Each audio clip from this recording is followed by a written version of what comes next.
Sam, so tell me about this grouping of paintings. Well, I call this section of the show my Atlantic coast, or at least eastern United States grouping. I'm not a big traveler except to Michigan's UP, but I have a great sentimental fondness for coastal Massachusetts, the harbor towns of Rockport and Gloucester, or Gloucester.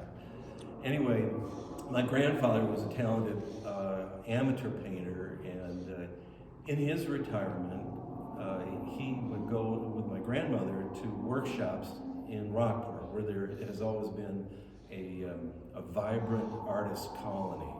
So he'd take workshops with artists there and paint the lobster shacks and so on that are quite iconic to that harbor town. Is that what this one is? Kind of?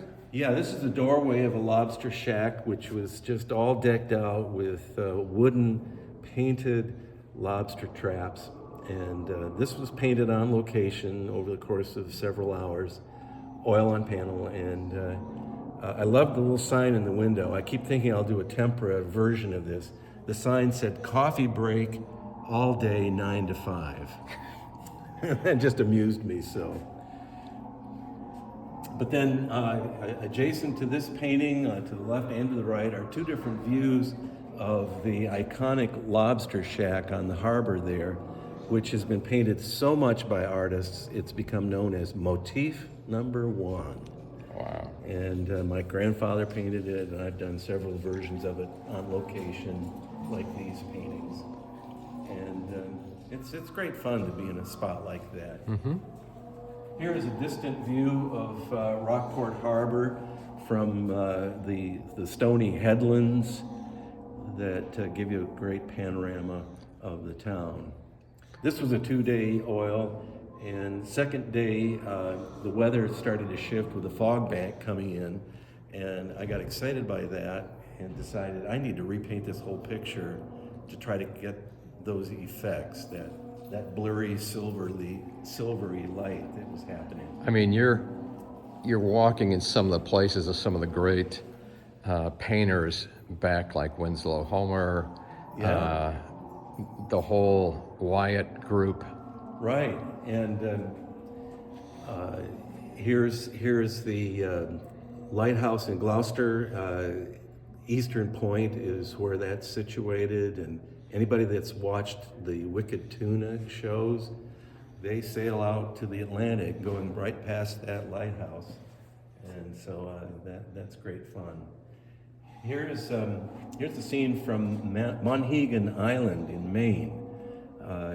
It was about 7 years ago that I went with an artist group and stayed a week on the island, and it was just unbelievably picturesque in terms of the island and its buildings and the whole vibrant life of lobster fishermen over the decades. And I remember this and submitted in Michigan watercolor exhibition.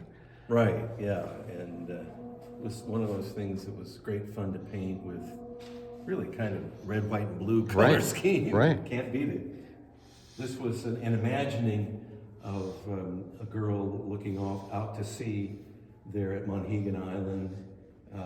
I was, I guess, trying to channel Winslow Homer and his paintings of fisherwomen standing by the coast, hoping that their husbands would make it back safely from a big catch of haddock or what have you. That's great. And you had a story about this one. Well, yeah, I won't belabor the listener to the whole story, but this is painted in Wyeth Country in Chadsford, Pennsylvania, just outside of Philadelphia. And Andrew Wyeth had, as a young man and young artist, befriended the old farmer who lived in this farmhouse, and wound up making hundreds of drawings, paintings, even egg temperas, based on the people of the family, the Kerner family, and their friends and the scenery around this working farm. I had a chance to visit it a couple of years ago. I actually met Carl Kerner III, grandson of the original occupant of the house. And Carl himself is a wonderful artist who studied with Andrew Wyeth a little bit and his sister Carolyn, and he encouraged me to do some painting there, but also to take photographs, and one of those photos resulted in this temple. It's like my nod to Chad's Ford and the Wyeth legacy.